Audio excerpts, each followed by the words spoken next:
O Brasil tem hoje mais de 200 milhões de habitantes. Destes, mais de 140 milhões são eleitores. Está nas nossas mãos a escolha daqueles que nos governam, que administram nosso país, nossos estados e cidades, e também os que criam leis para que a nossa vida possa melhorar. Mas é comum muita gente atribuir toda a responsabilidade pelo que não vai bem aos políticos. O Câmara Debate propõe hoje uma reflexão sobre qual a responsabilidade de cada um de nós na construção do país. Para discutir o assunto, o professor da UFPB, José Artigas. Ele é doutor em Ciências Políticas pela USP e pesquisador do CNPq. E o professor Luciano Nascimento, especialista no estudo do direito penal moderno no Brasil, doutor em Ciências Jurídico-Criminais pela Universidade de Coimbra e pós-doutor em Sociologia do Direito pela Universidade do Salento.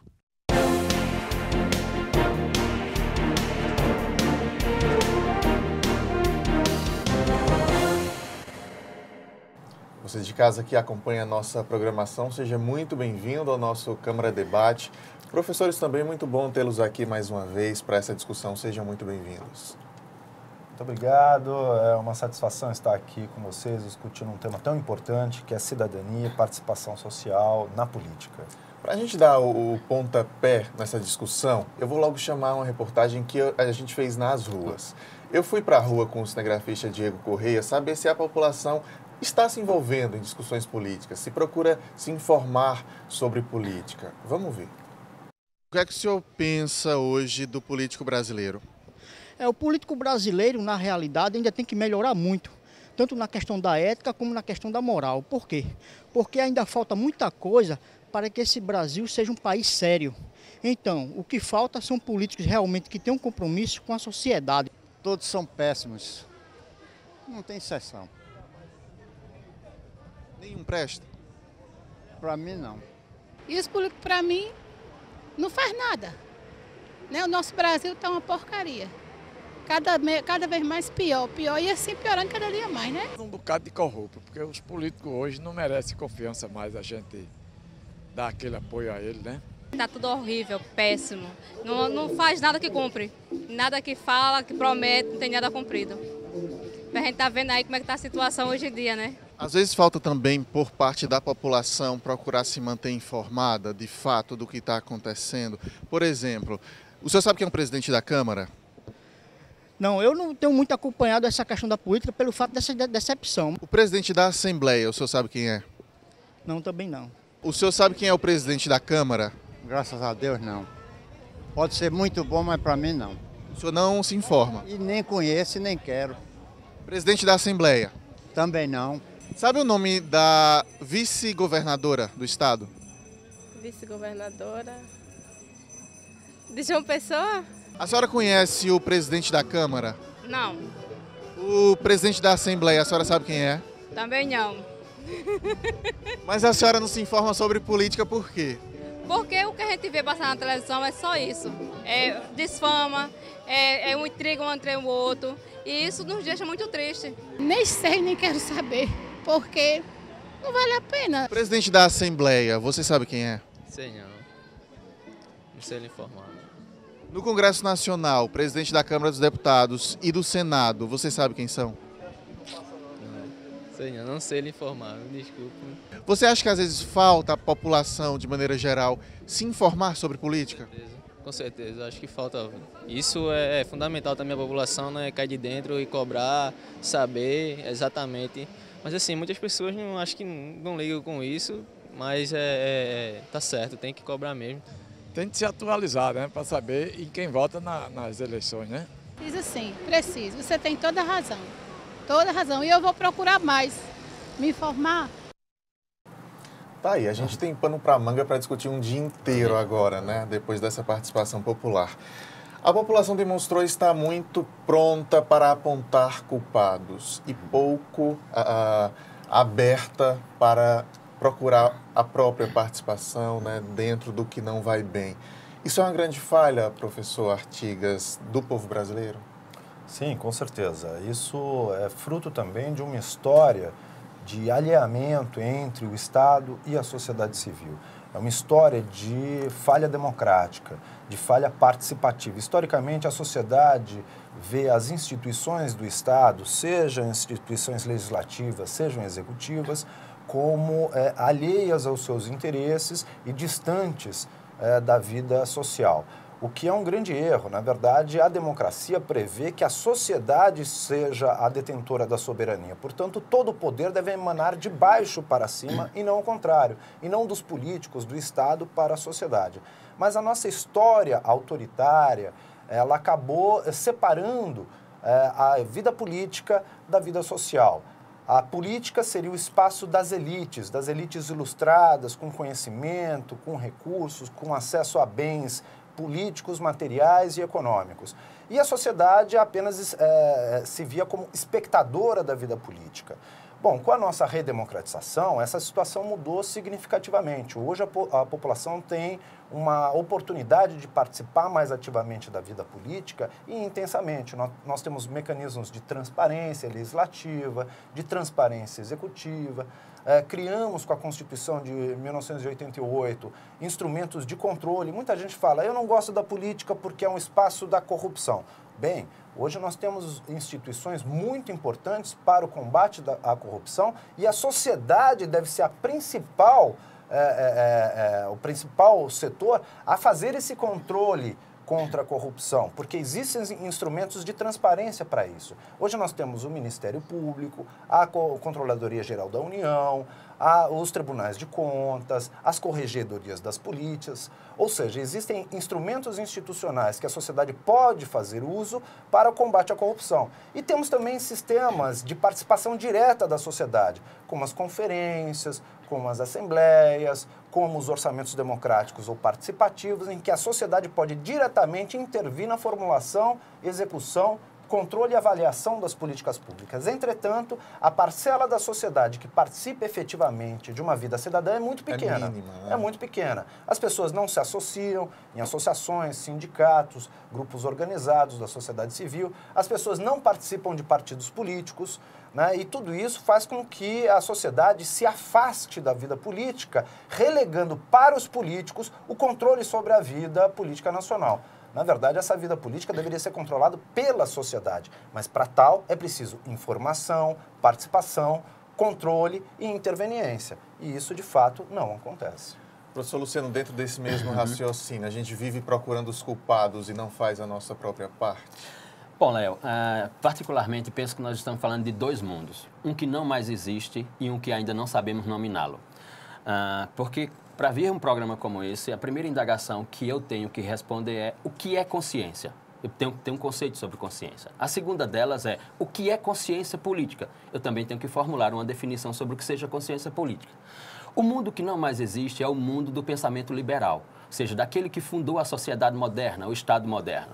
Porque consciência política no Estado moderno, ela é um conceito primeiramente de divisão e não de união. Por quê? Porque a consciência que o pensamento liberal construiu histórica e culturalmente, ela é uma consciência partidária e não suprapartidária, o que significa dizer que ela não é uma consciência, ou seja, ela é uma consciência de si própria, ou seja, ela é um fim em si mesmo, um fim em si mesmo de ordem de divisão e não de ordem de comunhão ou de coesão, como um conceito de democracia, eu me refiro ao conceito grego, julgaria que fosse. Segundo ponto, vivemos um momento sociológico muito difícil do mundo ocidental. O mundo ocidental não sabe mais ser ocidental, ou não sabe mais o que é ser ocidental, ou seja, o mundo ocidental perdeu a sua identidade liberal e não sabe mais para onde está indo. Veja, quando você tem uma série de críticas como essa que os populares têm, ou que eles expressam, mas que são críticas sem fundamentos, ela quer traduzir algo. O que quer traduzir? Quer traduzir a perda de sentido das relações sociais no mundo ocidental. A perda de sentido entre aquele que se autonomina legitimado para exercício do poder e aquele que concede essa legitimação. Veja, essa ideia de democracia representativa em que os partidos constroem a si próprio o seu conceito do que é consciência não atinge a consciência ou não atinge a cognitividade daqueles representados. Ora, o cidadão, ele não se sente mais representado, se é que algum dia ele foi na democracia liberal. Esse é um dos grandes paradoxos da democracia liberal. Do ponto de vista sociológico, nós vivemos um momento dramático do mundo ocidental. Nós não sabemos mais quem nós somos. A gente observou ali que há essa falta de credibilidade do político, né, diante da população. Há motivos para isso, claro. Ninguém está dizendo aqui que a população não possa reclamar. O que não pode acontecer é a gente ficar desacreditado e abandonar o debate, abandonar a discussão, não é isso? Exatamente, porque é muito fácil generalizar e dizer que todos os políticos são iguais e todos são corruptos, são ladrões. Essa, em primeiro lugar, é uma afirmação incorreta de quem conhece muito pouco a atividade política institucional no nosso país e conhece muito pouco os instrumentos de controle que nós temos hoje à disposição. E isso é reflexo de uma pequena participação da sociedade na vida política nacional. Então, as pessoas, no momento de fazerem as suas escolhas eleitorais, as fazem com base em critérios pouco objetivos, que não são critérios ideológicos, não são critérios programáticos. As pessoas costumam votar em pessoas, em políticos, e não em partidos, em ideias, em programas, em ideologias. E isso, claro, reduz a capacidade da sociedade de reivindicar um projeto de nação, um projeto de transformação, um projeto de mudança. E também não há participação da sociedade no acompanhamento dos mandatos dos seus representados. Então, o sujeito elege candidatos, mas pouco tempo depois sequer lembra em quem votou. E, claro, nessa circunstância não há como a sociedade fazer um acompanhamento dos mandatos parlamentares ou executivos dos eleitos.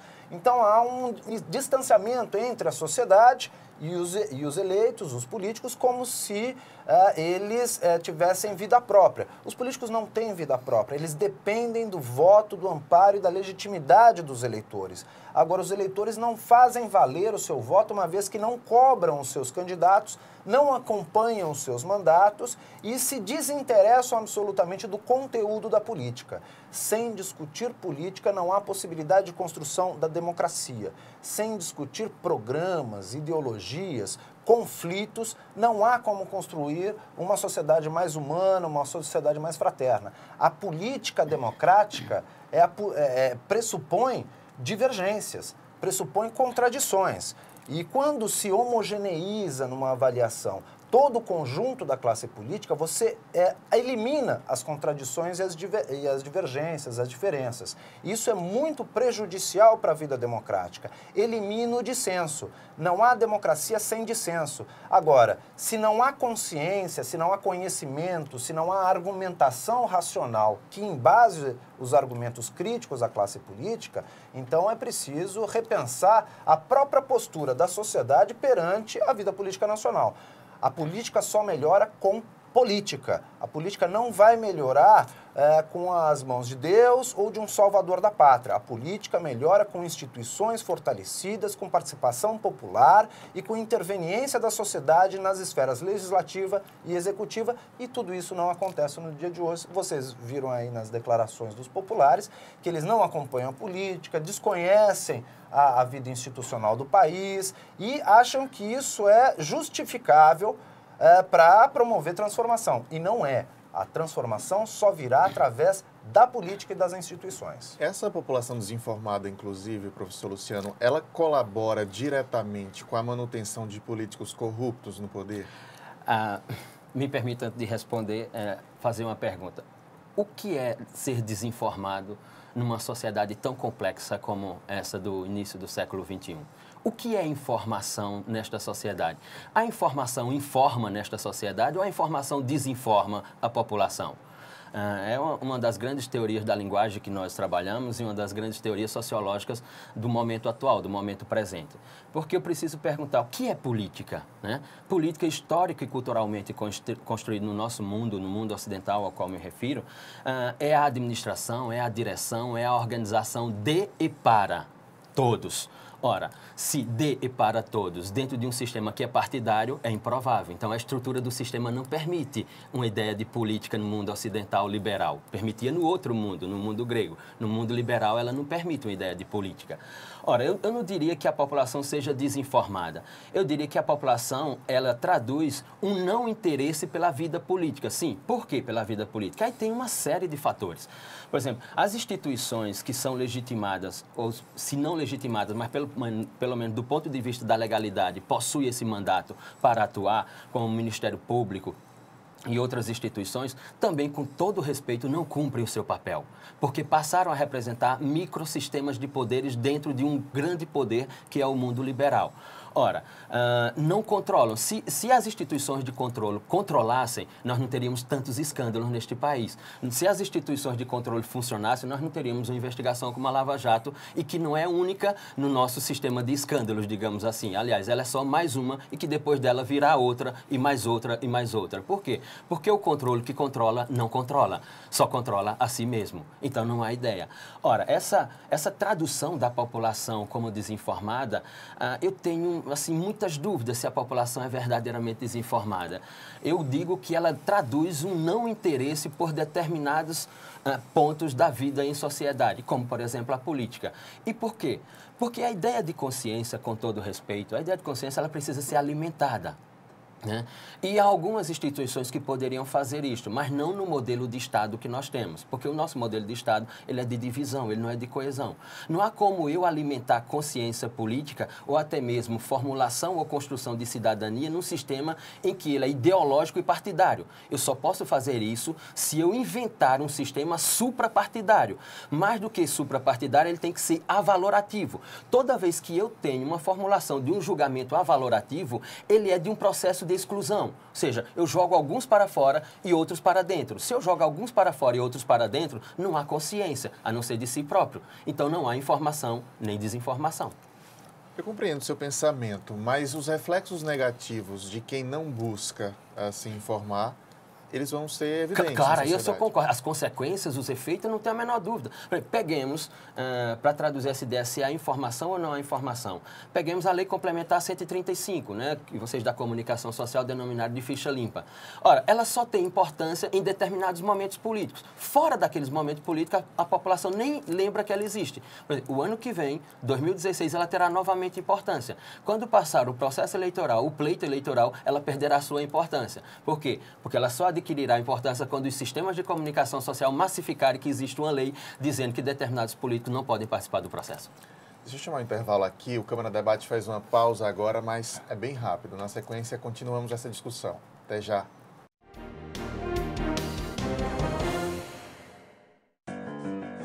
Você fica constrangido quando encontra uma pessoa com deficiência? Então, está na hora de mudar. Deficiência não é doença e essas dicas são para você. Pessoas com deficiência intelectual levam mais tempo para aprender. Mas isso não significa que sejam incapazes. Elas podem e devem estudar e trabalhar. Existem mais de 200 tipos de deficiência intelectual. A síndrome de Down é uma das mais conhecidas. Não seja superprotetor. Se a pessoa com deficiência for uma criança, trate-a como criança.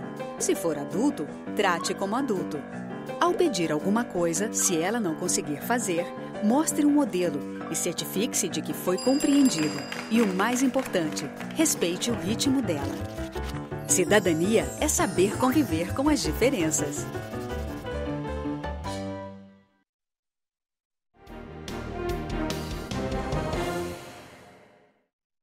Câmara Debate está de volta, hoje discutindo a importância da consciência política, de estarmos todos sempre bem informados sobre o trabalho dos governantes e as discussões que interferem diretamente nas nossas vidas. Estamos recebendo o professor Luciano Nascimento, especialista no estudo do direito penal moderno no Brasil, doutor em ciências jurídico-criminais e pós-doutor em sociologia jurídica. E também o professor José Artigas, doutor em ciências políticas pela USP, professor da UFPB e pesquisador do CNPq. Deixa eu voltar esse bloco já pedindo a participação, duas participações que nós temos. É a do doutor André Carlos Torres Pontes, que é coordenador do Fórum Paraibano de Combate à Corrupção, e do doutor Bradson Tibério Luna, procurador do Ministério Público, que falaram com a nossa equipe sobre a importância da população se manter bem informada. Vamos ver. O cidadão que está lá na ponta, que é o beneficiário ao fim e ao cabo do serviço prestado pelo poder público, ele é quem tem a melhor condição de dizer se está havendo algo errado, se o serviço está sendo lhe prestado com legalidade e principalmente com qualidade. Então, se o cidadão ele se interessa e recebe para isso orientações de como interagir com os órgãos de controle, o horizonte que a gente pode mirar é um horizonte de melhoria constante do controle da gestão e, por consequência, num ciclo evolutivo da melhoria do próprio resultado da ação administrativa. População desinformada e desinteressada pelas coisas do poder público é um ambiente fértil para o desenvolvimento da lavoura da corrupção. A população ela participa do processo eleitoral não só no momento da eleição, mas durante todo o mandato. A fiscalização também é atividade necessária para o cidadão como exercício da cidadania. Ele deve fiscalizar o que o gestor público faz, porque esse gestor público nada mais faz do que representá-lo. Fazendo uma comparação bem simples, se alguém contrata um administrador para a sua empresa, esse administrador vai ficar sendo fiscalizado ou não? É por óbvio que deve ser fiscalizado. É a mesma necessidade com o gestor público. A população escolhe o gestor, vota nele, mas deve passar durante todo o período do mandato fiscalizando, analisando dentro do possível suas atividades para ver se concorda com ela. Muito obrigado pelas participações. Deixa eu pegar uma deixa para saber dos senhores o seguinte: o mal político, o político mal intencionado, corrupto, ele quer manter a população nessa ignorância, ele quer manter esse sistema que para o senhor, para o seu Luciano, não funciona e mantém a população sem um acesso à informação correta e a uma consciência política? Sem dúvida. A falta de informação, a falta de consciência política, a falta de acompanhamento da sociedade sobre a ordem institucional favorece a corrupção. É claro que a informação hoje também não pode ser tolhida por um ou outro político, um ou outro partido. É importante destacar que nós avançamos muito na ordem democrática nos últimos anos e hoje, e especialmente agora, desde 2013, com a sanção da Lei de Acesso à Informação, todos os órgãos públicos têm que prestar contas à sociedade acerca de suas atividades. Agora, a sociedade não vem cumprindo a sua parte, não vem fazendo a sua lição de casa, qual seja a de fato, utilizar esses instrumentos de transparência como forma de acompanhamento e controle social sobre a atividade política e institucional. E aí, claro que surgem essas expressões de que o Brasil é um país de corruptos, todos os políticos do Brasil são corruptos. Essa é uma informação muito enviesada. Em primeiro lugar, porque nós não temos como avaliar quantidades de corrupção. Nós não temos um indicador de corrupção, uma vez que corrupção é um ato ilícito, ele não é explícito e, portanto, não pode ser mensurado. Então, não podemos dizer se o Brasil é mais ou menos corrupto do que no passado, se o Brasil é mais ou menos corrupto que outros países. Desde a Grécia Clássica, os grandes autores pensadores da política questionam exatamente os mecanismos de corrupção da política. Isso está no Platão, isso está no Aristóteles. O Sócrates foi levado à morte exatamente por ser considerado um corrupto, ou seja, aquele que se desvia das normas pré-estabelecidas. Então, essa discussão sobre a corrupção e a degradação da vida política não é uma discussão nova e não é uma discussão brasileira, não é uma discussão desse governo. É uma discussão da história da humanidade. A humanidade é corrupta, a humanidade se degenera. Por isso que nós construímos a vida política. E o Estado? Qual é a função do Estado? Exatamente limitar os mecanismos de degeneração da sociedade. Ele serve exatamente para regrar, normatizar e controlar a sociedade. E é exatamente essa função que hoje nós vemos com maior intensidade na vida política nacional. Hoje, a maior parte das notícias que se tem acerca da política nacional dizem respeito ao acompanhamento de processos investigativos, sejam CPI, sejam processos no Ministério Público, na Polícia Federal, na Justiça Federal, no Supremo Tribunal Federal. Ou seja, o noticiário político brasileiro é muito entremeado hoje pelo noticiário judicial, policial e judiciário. Quer dizer, isso faz com que, de alguma maneira, a corrupção ganhe notoriedade no noticiário cotidiano da política. Isso não significa que nós tenhamos mais corrupção no país. Isso significa que os instrumentos de controle constitucionais estão agindo de forma mais eficaz, de forma mais efetiva e de forma mais transparente. A única maneira de superarmos essa imagem de que a corrupção degenera toda a vida política nacional é através de uma participação ativa e propositiva da sociedade perante as instituições de Estado. É preciso uma cidadania ativa e não apenas uma cidadania passiva que ampara esse modelo representativo. Temos que avançar de uma democracia delegativa para uma democracia representativa e participativa. Uma democracia delegativa é aquela em que o cidadão escolhe alguém para delegar poder para ele e simplesmente lava as mãos e aquele para o qual foi delegado o mandato que será responsável por dirigir a vida política da nação. Nós temos que construir uma outra política, uma política que é representativa, mas é também participativa. Ou seja, não se delega poder para os outros. A sociedade controla o poder, mas para isso tem que controlar os mandatos, tem que acompanhar as legislaturas, né? E isso a sociedade efetivamente não vem fazendo. Como é que o senhor complementa? Eu complemento nesse ponto porque a Constituição ela traz uma prescrição normativa que é paradoxal. Ou seja, o povo tem poder porque é privado do poder. Porque o povo não tem como fiscalizar o exercício do poder, a não ser de 4 em 4 anos. Ora, a corrupção... Eu discordo Claro, francamente pode discordar. dessa postura. Me dê um dado concreto de fiscalização pelo povo do exercício do poder, a não ser as eleições. Não, peraí. Nós temos aqui Sim. um governador da Paraíba Sim. que foi cassado por Sim. conta de um Sim. processo no Sim. Ministério Público. Caçado pelo povo?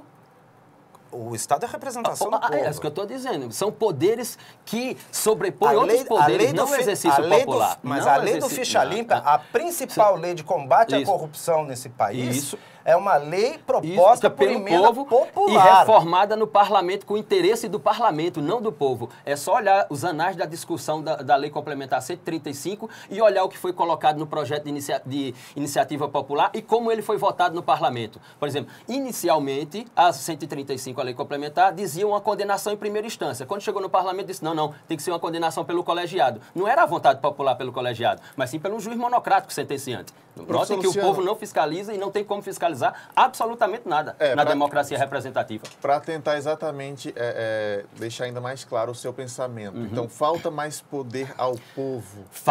Falta construir um modelo de sistema em que o que vai acontecer de ações políticas tem que ser determinado pelo povo, mas isso é improvável à luz do estágio de cognitividade que o homem ocidental chegou. Por exemplo, o professor se referia à corrupção. A corrupção nesse país não é menor ou maior do que outros tempos. Este país é corrupto desde abril de 1500. Aliás, a fundação deste país se dá num ato de corrupção. Pergunto para qualquer historiador, como é que o homem branco europeu chega aqui, como é que ele conquista as riquezas dessa terra? Com comunicação, com diálogo, com uma linguagem que é unicamente corruptora das civilizações indígenas e depois massacrante dessas civilizações indígenas. E o nosso modelo de civilidade foi construído com base em 2 mecanismos. Eu já vim aqui ao seu programa, já falei sobre isso. Nós temos 2 questões insolúveis no modelo de civilidade brasileiro. Um é a corrupção, que não é um problema social, mas é um dado cultural neste país, e o outro é a exclusão social, ou seja, o apartheid social que este país vive. Um país que tem um apartheid social como o nosso não pode falar de democracia, não pode falar de consciência política, não pode falar de cidadania, não pode falar de Estado democrático de direito. Pelo pouco que temos nas mãos, a gente só tem 1 minuto, pelo pouco que temos nas mãos, e essa é a grande discussão desse programa, às vezes não somos omissos nessa participação da cidadania? Não é que somos omissos, nós somos obrigados pelo sistema a sermos omissos, porque não temos ferramenta para mudar o sistema. Ou seja, aliás, os sistemas não se mudam. Os sistemas, eles se readaptam às circunstâncias do seu ambiente. Só há uma possibilidade, ou se destrói o sistema e se reconstrói, ou não se muda o sistema. Ou seja, as reformas que reformam o irreformado sem reformar absolutamente nada. Eu compreendo seu raciocínio. A gente passaria o dia inteiro aqui discutindo, o assunto é muito bom. Já se sintam convidados para a gente continuar essa discussão. Preciso encerrar o programa. Muito obrigado aos dois pela participação. Eu que agradeço. Muito obrigado. Câmara Debate termina agora. Eu lembro que pela internet estamos sempre em contato com você, pelo Facebook e pelo YouTube. O endereço é TV Câmara JP. Muito obrigado pela companhia. A gente se encontra na próxima semana. Até lá.